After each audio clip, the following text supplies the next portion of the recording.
ए लड़के, कहाँ जा रहा है? कौन सी क्लास का है? ये प्रिंसिपल सर की आवाज़ थी। मैं जानता था कि यदि उन्होंने मुझे पकड़ लिया तो जोर से कान उमेटेंगे, मतलब कान को मरोड़ेंगे। मैंने आव देखा ना ताव दौड़कर चुपचाप अपनी सीट पर जाकर बैठ गया। कक्षा में अध्यापक खरगोश और कछुए की कहानी सुना रहे थे। पहली बार मैं किसी अध्यापक की बात को गौर से सुन रहा था। पहली बार मैंने समूची, मतलब पूरी कक्षा का निराह किया और महसूस किया कि सभी सहपाठी मौन सारे अध्यापक को गौर से सुन रहे हैं। कहानी खत्म होने के बाद अध्यापक ने पूछा, अच्छा बताओ, कछुआ धीमी चाल से चलने के बावजूद जीत कैसे गया? कई सहपाठी ने हाथ खड़ा किया। अध्यापक एक के बाद एक सवाल पूछते रहे। सहपाठी भी तत्परता यानी कि शीघ्रता से उत्तर देते रहे। हर बार मैं सोचा मैं जवाब तो मैं भी दे सकता हूँ।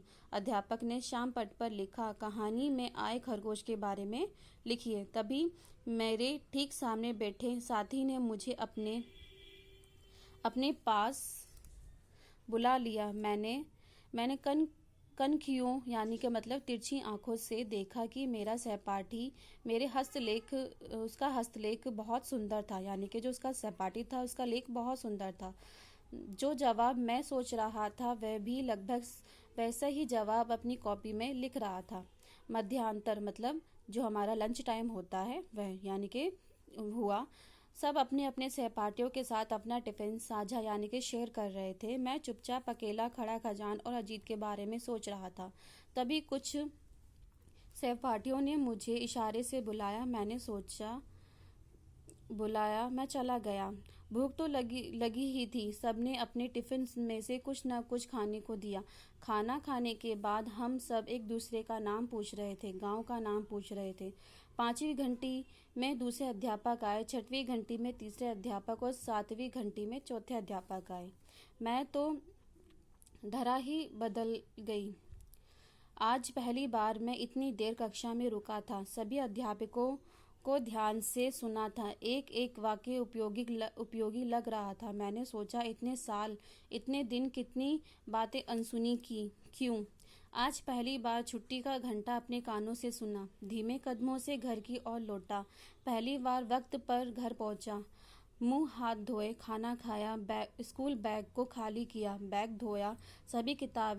सभी किताबों कॉपियों पर अखबार जिद लगाई। जब तक जांच न की गई कॉपियों के पन्ने उल्टे।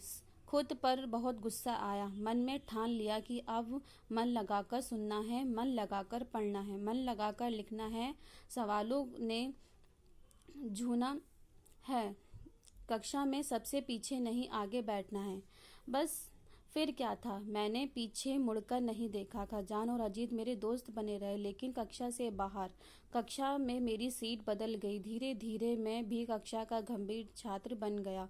आज स्वयं अध्यापक हूँ। हर साल नया साल यानी कि सत्र यानी साल आते ही बच्चों को ये किस्सा ज़रूर सुनाता हूँ। कक्षा में सबसे पीछे बैठे हुए छात्रों से यह कहना नहीं भूलता कि सीट बदलती रहेगी।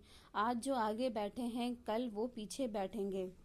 हर संभव कोशिश करता हूँ कि हर बच्चे पर नज़र रहे, हर बच्चे की कॉपी जांचे, हर बच्चे को बोलने का मौका मिले। आज भी खजान और अजीत का चेहरा याद है।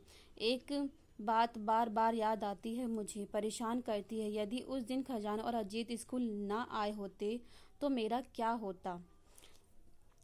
ठीक है बच्चों, हमने ये स्टोरी सुनी और पढ़ भी ली। अब इस स्टोरी के राइटर कौन है? हमारे मनोहर चमोली मनु, जिन्होंने ये लेखक हैं, जो अपने बारे में ये बता रहे हैं कि मैंने किया है और मैं ऐसा आज अध्यापक बना हूँ।